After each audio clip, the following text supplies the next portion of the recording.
सास बनी डंडे वाली भूत। शिखा की नई नई शादी हुई थी। उसका मायका और ससुराल दोनों कानपुर में ही थे, इसलिए उससे मिलने उसके भाई अक्सर आते जाते रहते थे। ये बात शिखा की सास मीना को बिल्कुल पसंद नहीं थी। मम्मी जी, आज राहुल भैया आ रहे हैं। कौन, तेरे चाचा का लड़का? जी मम्मी जी। अरे पर वो तो दिल्ली में रहता है ना? हाँ मम्मी जी, उन्हें कल सुबह दिल्ली के लिए निकलना है, तो वो आज मुझसे मिलते हुए कल सुबह यहीं से निकल जाएंगे। हमने तो धर्मशाला खोल रखी है ना। कुछ कहा क्या मम्मी जी? मैंने कहा हाँ हाँ, आने दे तेरे भैया को, जमकर खातिरदारी करेंगे। अब तो कुछ करना ही पड़ेगा, इससे पहले कि मेरा घर धर्मशाला बन जाए। ये कैसी बातें कर रही हो मीना? सच ही तो कह रही हूँ। अभी इसकी शादी को साल भर भी नहीं हुआ और आए दिन इसके घर वाले आ धमकते हैं। अरे तो क्या हुआ, वो इसी शहर में रहते हैं तो हाल चाल लेने आ जाते हैं। इस बार मैं उनका हाल और चाल दोनों ही बिगाड़ दूंगी। अब बहुत हो गया जी। अरे ये कैसी बातें कर रही हो, हे भगवान, बस आप तो देखते जाइए।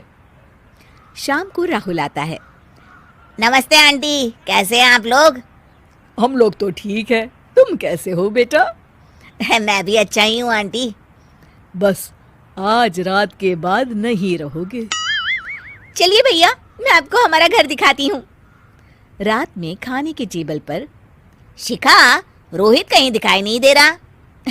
जी भैया, वो ऑफिस के काम से बाहर गए हैं, कल शाम तक आएंगे। अच्छा अच्छा। बेटा, क्या तुम भूत प्रेत में मानते हो? नहीं नहीं आंटी जी, पर अचानक आपको ये ख्याल कहाँ से आ गया? पता नहीं क्यों, कभी कभी मुझे लगता है जैसे रात के समय बैठक में कोई घूमता रहता है। ये आप क्या कह रही हैं मम्मी जी? हाँ, तुम लोग घबरा ना जाओ, इसलिए मैंने आज तक इस बारे में कुछ नहीं कहा। ये आपका वहम होगा आंटी जी, ऐसा कुछ नहीं होता। हो सकता है। चलो अब मेरा सोने का टाइम हो गया है तो चलती हूँ मैं। शिखा बेटा, राहुल के सोने की व्यवस्था वहीं दीवान पर कर देना। जी पापा जी। अब चलिए भी। अच्छा, तो बैठक में सोने वाले हैं साहबजादे। क्या बड़बड़ा रही हो? कुछ नहीं, आप सो जाइए। मीना और महेश के सोने के बाद शिखा और राहुल आपस में बात कर रहे होते हैं, तभी डोरबेल बजती है। अरे आप! सरप्राइज! काम जल्दी खत्म हो गया तो मैं आज ही चला आया। ये तो बहुत अच्छा किया।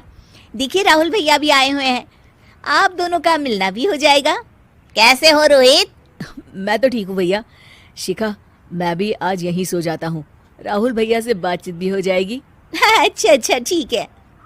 मीना आधी रात को उठती है, कंबल मुंह से पैर तक ओढ़ के डंडा लेके बैठक में आती है और देखती है दीवान पर चादर ओढ़े कोई लेटा हुआ है।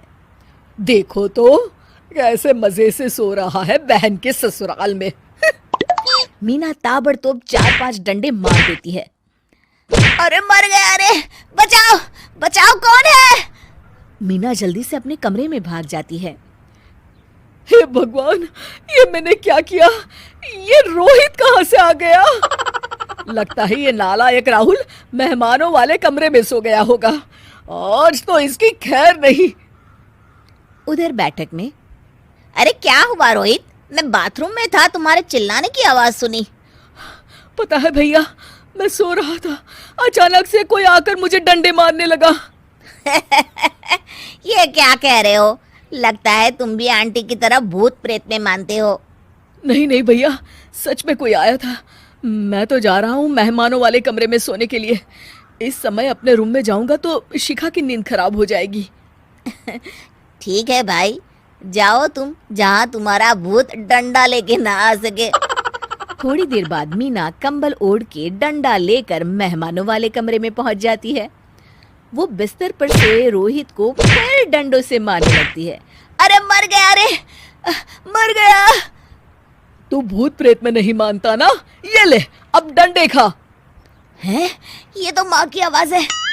रोहित कंबल खींच देता है। बेटा तू, अरे ये क्या कर रही हो माँ? मार मार के मेरा भरता बना दिया आपने। माफ कर दे मेरे लाल, मैंने तो तुझे ही मार मार के लाल कर दिया। मैं तो उस राहुल के बच्चे को सबक सिखाना चाहती थी। राहुल भैया को? हाँ बेटा, मुझे लगा अगर उसे डंडे मारूंगी तो शिखा के मायके वाले यहाँ आना छोड़ देंगे। हे भगवान, माँ ये घर शिखा का भी है, उसके घर वाले जब चाहे आ सकते हैं। हाँ बेटा, आज मुझे भगवान का इशारा समझ में आ गया। मैं कितना गलत करने चली थी और अपने ही बेटे को चोट पहुंचा दी। अब चुपचाप जाके सो जाओ माँ, और किसी को कुछ बताने की जरूरत भी नहीं है। शिक्षा दूसरों का बुरा चाहने वालों के साथ भी बुरा ही होता है।